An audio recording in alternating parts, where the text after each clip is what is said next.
Welcome to the Adventures with Grammy podcast. I am your host, Carolyn Berry. This podcast is for grandparents on the go with their grandchildren and for parents who want to ensure loving relationships across the generations. I welcome your input and your feedback on every episode of the podcast we produce. Please send me an email at carolyn@adventureswithgrammy.com or connect with me on Twitter and Instagram at Grammy Adventure. Please follow or subscribe to my podcast. It's free, so you won't miss an episode, and ask your family and friends to do the same.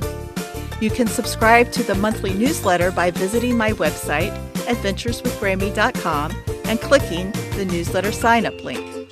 While the history of yoga is debated, there is no debate that this ancient practice has incredible health benefits for young and old. Yoga brings together the mind and body and incorporates breathing exercises, meditation, and poses designed to encourage relaxation and reduce stress. Yoga is an activity grandparents can share with grandchildren. 3 guests have joined me today to share their perspectives about this practice.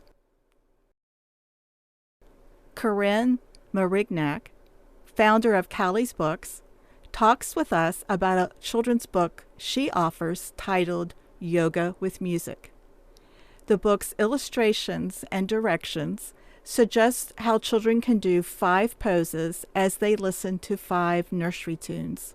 The 6th tune is a relaxing melody where children learn to lie quietly at the end of their yoga sessions.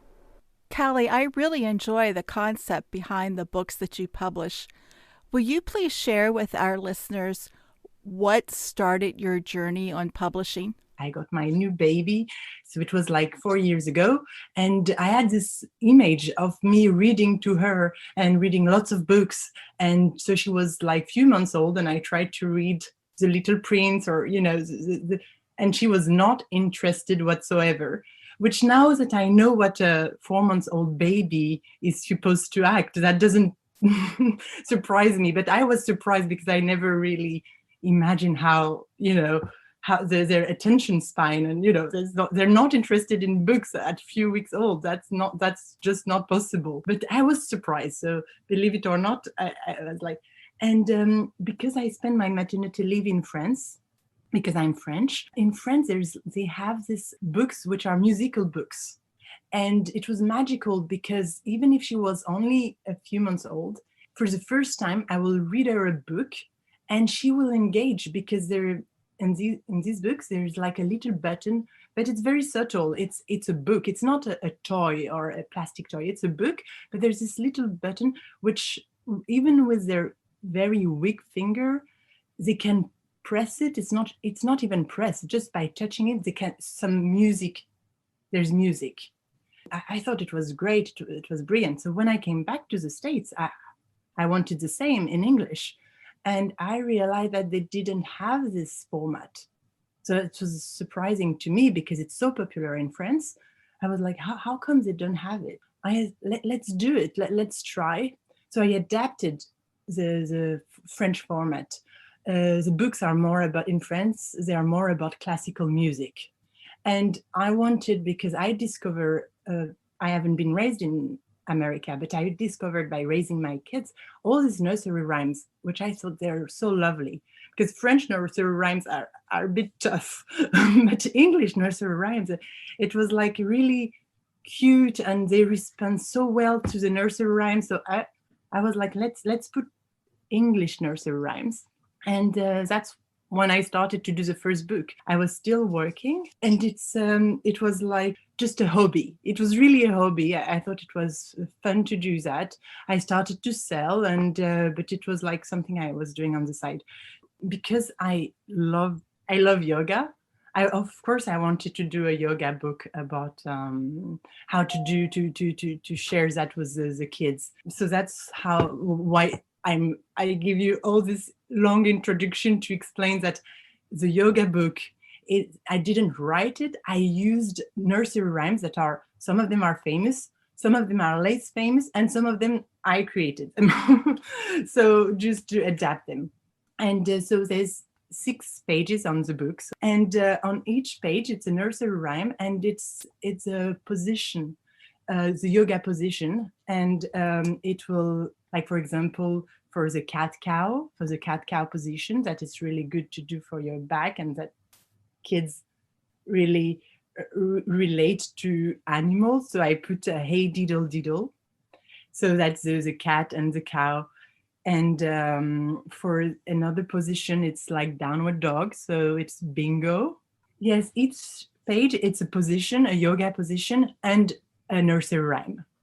There was a farmer who had a dog, and Bingo was his name. O-B-I-N-G-O, B-I-N-G-O, B-I-N-G-O, and Bingo was his name. Oh.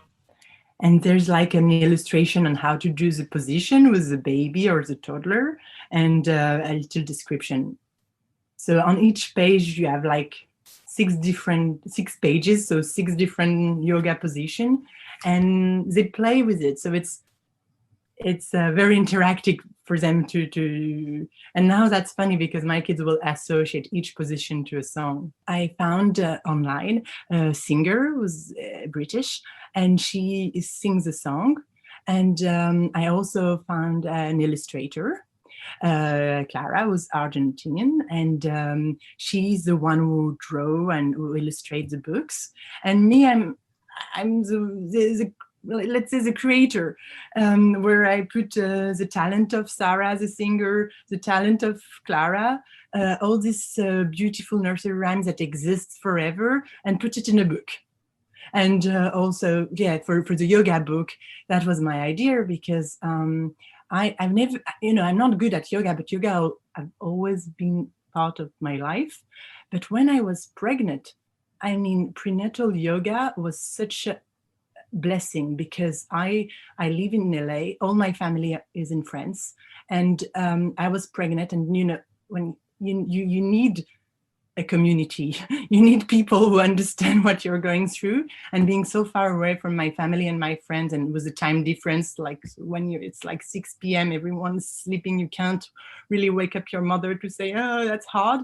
So I went to my yoga class, and it was like, it's really something that I think is special with yoga, is the community around it. It's like we were like a room of 3, 10, 20 pregnant women, depending on the class, and sharing all their things. So yoga during the pregnancy, I went from going to like once a week to yoga to every day I will go to yoga. I was totally obsessed. And so when I gave birth to my daughter, it was like I was really happy to be, that pregnancy was over. The only thing that I was missing, it was a yoga class. So I went naturally to the toddler, no, she was not a toddler, it was baby yoga, family yoga. And that's how I continue this community and sharing with mother, and seeing also how the kids were responding. And I went with my mother to the yoga class, and my mother-in-law, and they really loved it, because it's not like when you go to the super yoga where everyone is so flexible to like, how can they do that? That's what I loved with baby yoga, prenatal yoga, is like you really do what you can do. There's no competition, there's nothing. It's just like enjoying and doing good to your body and sharing that with your little ones. I thought it was very, very cool. So that was really my favorite part of pregnancy, and to continue that. But when I was pregnant with my second kid, the second pregnancy is really different, because I didn't have time to go to prenatal yoga anymore. It was very, dealing with my full-time job and a toddler. My daughter was 1 year old when I got pregnant. And so I wanted to do it home. So that was why I created the books, because I thought it was cool to, unfortunately, I didn't have time to go as often as I wanted to yoga class. So I was practicing with her, and she was like singing. So yeah, that's the story of the books that I created, but I haven't written. That is fascinating. What a wonderful story. And Thank you. to take that creative gift and turn it into books for others to share is valuable. That's really very sweet. Thank you. Tell me about some of the other books. Oh yeah, so as I told you, I started only with nursery rhymes because I was discovering the nursery rhymes same time I was writing the book, you know, and I was, I was like really happy to. I wanted to use this format also for something else. So I love classical music. I wanted to make it fun for to. So we have a bedtime. That was the first one I used classical music in, and it's like a going to bed routine using classical soothing tones like nocturne from Chopin and sonate from Beethoven and from Satie. It's really like for same format, 6 pages, and each page is it's a routine, part of the routine of the kid when they go to sleep, to say goodbye, to say thank you. That's a bedtime book. And I used also classical music for dancing one because my daughter is very girly. She loves ballet and and classical music. She will dance on it. So we have also for classical, we have the Nutcracker, and we have different languages because we have the French one, which was kind of easy for me to do. We have Spanish because living in California, many of the kids are Spanish speaking, and I wanted her to read books. So I was like, so we have 3 books in Spanish with Spanish nursery rhymes. We have in other language, we have one, it's one of my friends who's Jewish, who helped me to create one around Jewish holidays. So for each page, it's a holiday with a song that is one of the songs that is sung for this time. I'm applying to be a U.S. citizen, so I created the Star Spangled Banner, which I love. It's totally the one that I'm working on now. My son is a baseball fan, so we have Take Me Out to the Ball Game. It's his favorite. He sleeps with it. We have a one on alphabet, one with nursery rhymes to count and to help for counting. Yeah, there's a customer who she contacted me a few months ago. She's from Brazil, and she says that there's not that many books about Brazil, and she wanted to.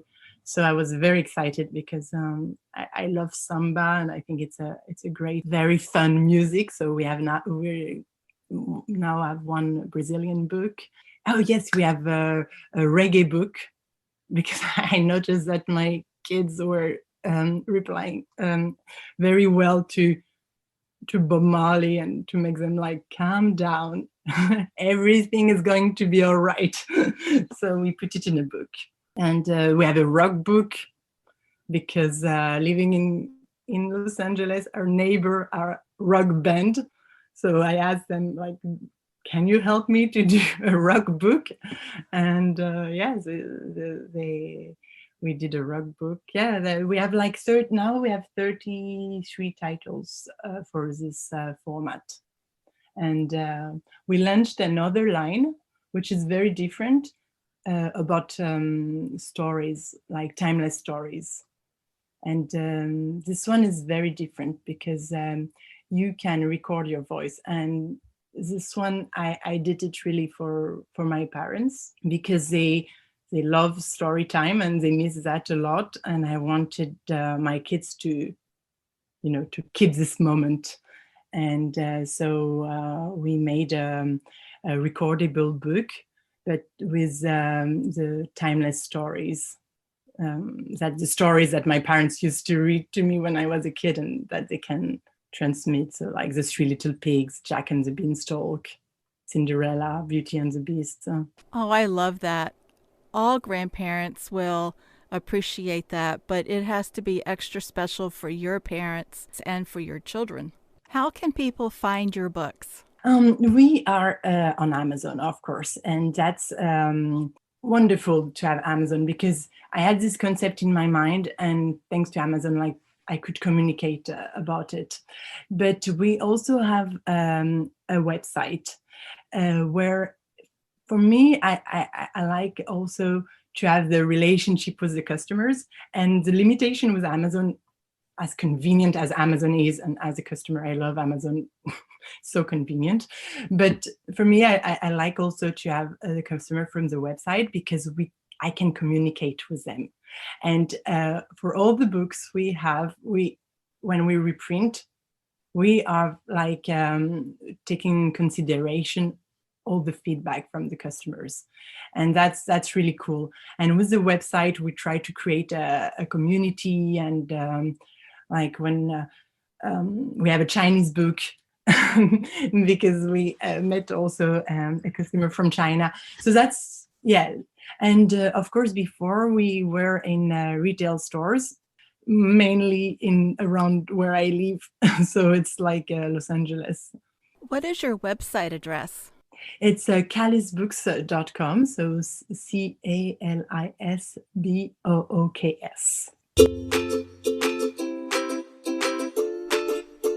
Claudine DeSolo Kraus, who has been practicing yoga for more than 20 years and is a certified instructor, tells us why she introduced yoga to her parents and her young son Tatum.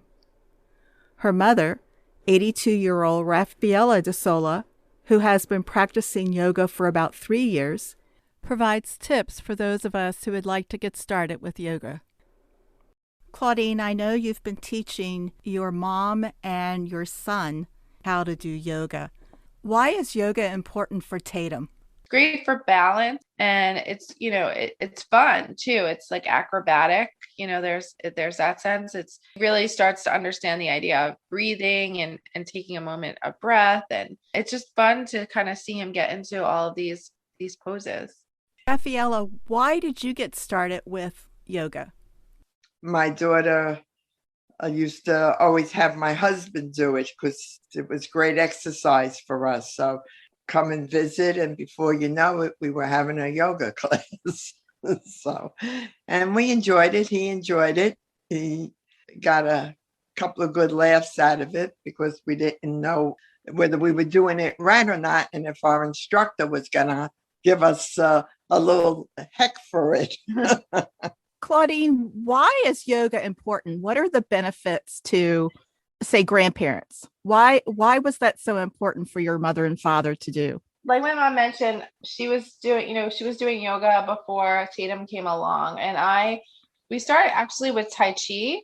We would go to some classes. There's a Buddhist center that in Staten Island where they were living that offered these classes, and it was movement and breathing, and they did it in a relaxing way, and you could, you know, sit in a chair and do some of the movements, and they were really enjoying that. And then I realized that they say if you meditate a bit each day, you can extend your life.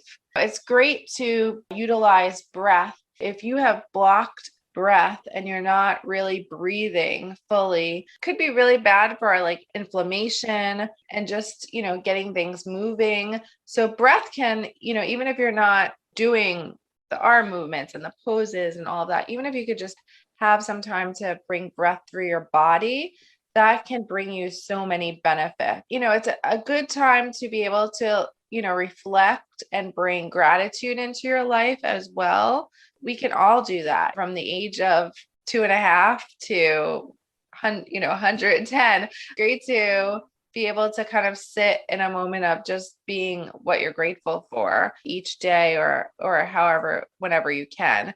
And taking full breaths, a lot of us don't do.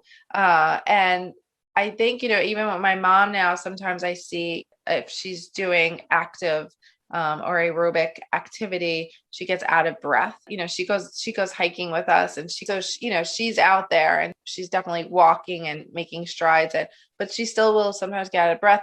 But this act of breathing from your stomach and really like taking this breath from the bottom of your stomach all the way up is so great. And another activity we used to do together was just clearing our chakras. Sometimes my dad would close his eyes and be laughing too at me, but it's such a great way. Chakras are different points of your body, so you can and you could think of different colors as you're balancing your chakras. And It's just great to kind of, especially if you have pain going on, sometimes you might not realize, if you can breathe into that pain, how you can maybe release some of that pain. If you have back pain, if you use the active breath, sometimes that could be beneficial. So, and I teach this to the toddlers too. So, and it's fun because it's all about the rainbow, but you can just sit, you don't have to necessarily be an easy pose, which is, on a mat with your legs crossed. You could sit on a chair and you could start with breathing in, and it starts in the back, in your spinal, like the back bone of your spine. Breathe in deep, and you would think of the color red there. As you're breathing in and out, you would kind of imagine red kind of back on that bottom part of your spine. And that is very grounding to be able to do that, because a lot of your energy is there in your back. Sometimes they say back problems sometimes are not as physical as they are mental. So sometimes you hold a lot of stuff in your back as well as in your guts. And the next would be kind of like that bottom of your belly button area. Also for females, a very important area, and that's considered orange in color. So it's nice to kind of have these colors. If you close your eyes and you're thinking of these colors as you go and you're breathing through it, it kind of gives you some way of almost like being able to visualize, what could be happening. So, that area is orange. And then above your like in your belly area, like right above your belly button area, again, another area where we hold a lot of things, that goes into yellow. There's yoga poses that you can be going into as you're doing this as well. So you can do this, like I said, on the chair or on your mat, but you can also be doing poses to go along with this opening of your chakras. And then you go into yellow, and then you're going into green, which is your heart area, which is really funny. I think that it's green, and there's yoga poses to open your heart up, and to think about love and what you're grateful for. And then you kind of move into your throat chakra. And opening this too, I teach this to children, is an opportunity to kind of voice what you want. Tell us what you want, and kind of that's blue. And then you would move up to your third eye, they say, which is in the middle of your eye. And that's considered blue. And that's where a lot of your inspiration, your enlightenment can happen there. And then your above your head is could be like white or a glow or like a lilac color typically.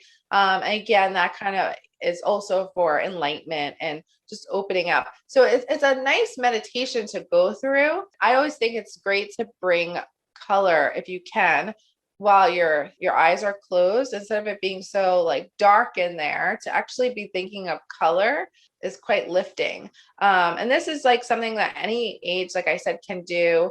It's really a great activity to open your chakras. It's be very easy on the body, but really beautiful for the mind. There's several poses that you can do along with it. And you could also, there's chants that you can do if you want. I do sometimes with the little ones even, which is fun. So different chakras have different sounds too that can help open them up. I like to do this with the toddlers, saying like the rainbow. So usually after we do the chakras, I usually have like bells that I ring that are in every color. And then I do rainbow pose. There's a rainbow pose that anyone could do. It's pretty great as an opener. And then we do all the colors of the rainbow again. And the little ones really love it, but it's fun. You can do it from a chair too. And it's just basically bringing your arm over your head and like stretching and like saying all the colors of the rainbow. Especially now that it's springtime, it's nice to think of rainbows and flowers. Yeah, so meditation, opening your chakras is really good. Chair yoga is a thing, and there's tons of poses that you can do. You can easily find them on the internet. So that's great for seniors. I was talking a lot about breath with my mom, but I think it helps you open up your breath. After you do, you say, gee, I'm not as feeling as that I have to catch your breath that often. It seems like you breathe lighter and more evenly. And I think it's great for your spine and your posture. I feel like you see sometimes where people have issues with their back as they get older or they get a little hunched over. Gone and watched several videos of this, even on YouTube, like people who have actually fixed, even 80-year-olds that think like, oh, it's not going to be possible. It's just because of aging or something. And it's, they've been able to like fix their spine or fix that hunch in a way by doing yoga, by stretching. Yoga it's just also there's a sense of like, it's athletic in a way, and it's a way to help stretch. So you can just use it as a stretching activity. My mom, I think, do you feel better? Like when we just even stretch, bring your arms above your head. Sometimes you don't even realize that your arms get so stiff if you're not moving them. Like even for me, sometimes in the morning, I'll do stretches with Tatum. He'll get up from bed and we're like touching our toes, and it feels so good just to be able to like stretch your arms above your head and touch your toes and are out to the side. And like that can easily be transitioned into yoga poses like warrior, downward dog. So there's some poses that are entry level poses in a way. Yeah, we have fun with that. Like in the toddler yoga class, I have fun. We name the dog, so we name the dog and then we lift our leg, and then that's 3-legged dog, and then we wag the dog's tail and we walk the dog. So it's really, for children, it's fun because we utilize like a lot of animals and insects, and we have all sorts of magical creatures that will say, it's this yoga pose, and kind of make it fun. I try to make themes around our the yoga for the children, and I always say it's great for the adults too. So whether it's the mom, the dad, the grandmother, whoever's taking care of the sibling, whoever's taking care of that child while they're taking that virtual class or in-person class, it's like a work, it's an opportunity for them to stretch too, which is really nice. So even though they're doing butterfly pose or doing snake pose or something, it's still yoga poses. I want to add in something you were talking about with breathing. I notice if I do just chest breathing, I don't have the energy or the stamina, and I don't feel as well. But when I take that deep breath from my belly, it's like a whole new world just opened up. It's like my brain is cleared and there's no more fog, and I just feel better and think more clearly. 100%. And like, imagine if you're doing those breaths out of your belly, but then like I just took you through those chakras, like if you can open up all of that too, it just like releases a lot of sometimes it's a good activity if you have a lot of stuff going on or you're not feeling good or tension. It's a good way just to like release, like you're giving your body almost permission to release. You could also lay on the floor, it starts in your spine, but you could lay on the floor and also do, the beginning part where you're releasing tension in your legs, releasing tension in your toes and kind of breathing all the way through. It's like going to the spa, like we can't all, especially right now, it's hard to go to the spa. This is like a free way of kind of taking your body to the spa, in just like 10 minutes. 10 minutes can be so great for someone. When my children were little and would be keyed up from the day and not ready to go to bed, I would walk them through tensing their bodies and then relaxing their bodies. And we would start with the head, and I would tell them to squinch up their eyes and then squinch up their mouths and then release it, like squinch it up and then release, squinch and release. And then we would work all the way through from the head to the toes. And by the time we did all of that, they were much more relaxed, and then story time, and then they were ready for bed. And it was a great way. And I guess that's not yoga, but it's still a part of helping to relax the tension in the body. Oh, yes, 100%. I mean, one of the big things that we do is, sometimes we'll make a fist and release, make a fist and release, and like what you were saying, and then like push our shoulders up to our ears and release. And that's sometimes the introductory part of class. Yeah, I think that doing those, like where you're closing your fist, opening it, closing your fist, or bringing your shoulders all the way up to your ears and then down again, that's another great way to relieve tension, to like kind of get your body, ready for bed or wake it up in the morning, it is definitely part of a practice, and has been implemented into yoga. I think all of that is great. Like anytime you can spend time in your body is fantastic. I've heard a lot about something called hot yoga. I don't understand what that is, though. So Bikram yoga is a way I did it where I would do it. I did it for probably about 2 years, but that's where I would like just focus on because there was a place near my house that was really awesome. It's believed maybe that you can get more flexible when you're able to heat your body up. Like when your muscles are, not cold and not and have the ability to have this heat, and it just feels really good. It's a way to also release toxins. I just always felt very lean too afterward. I don't know if I would, definitely check with your doctor if you're able to do this type of yoga, because it is sometimes in some of these rooms it is quite hot. And you're in the room, it's intense. It can be very intense. So I put that on like as far probably one of the more intense types of yoga. But I really enjoyed it. I haven't practiced it probably in the last couple of years because when I got pregnant, you have to stop at a certain point. It's not recommended to do it. Even though I think some people probably do, but I stopped practicing it, and then I haven't really gone back to it, to be honest, but there was a time that it felt so great. And you just feel like it's almost like when you do a juice cleanse. I don't know, I almost compare it to that, where you feel so great after you just went through a cleanse.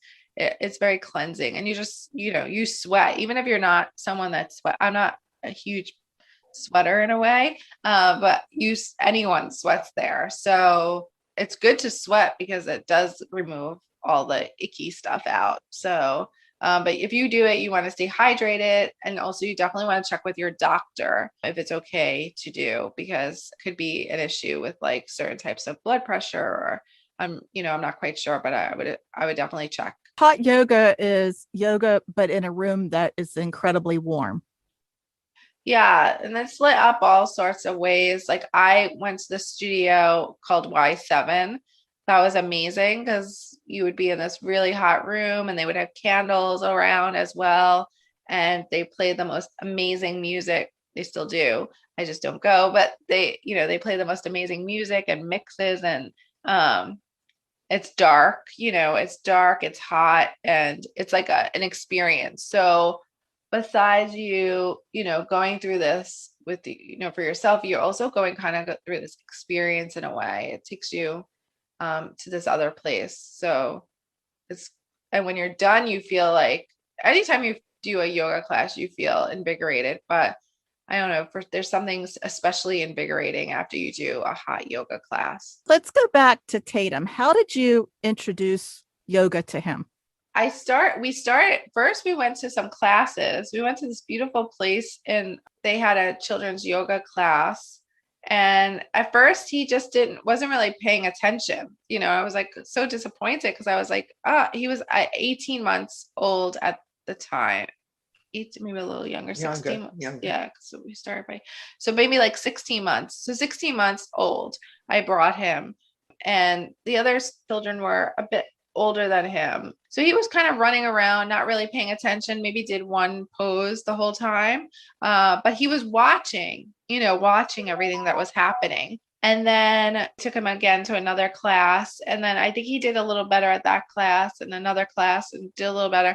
And then all of a sudden, one day we're here and he's starting to do these yoga poses. Like he asked to put the mat down and he was doing downward dog, and he would love that he knew how to do downward dog. And then I would pick his leg up into three-legged dog and tree pose. And now at his school, he goes to a little pod school that's fantastic here in Brooklyn that we love. And they have yoga there. And he like I said, he's 27 months and he has such great balance. I'm amazed by it. And he knows a lot of the poses. Like he goes right into butterfly poses and, flutters his wings, and he'll do a bird pose and tree pose. He's fantastic at.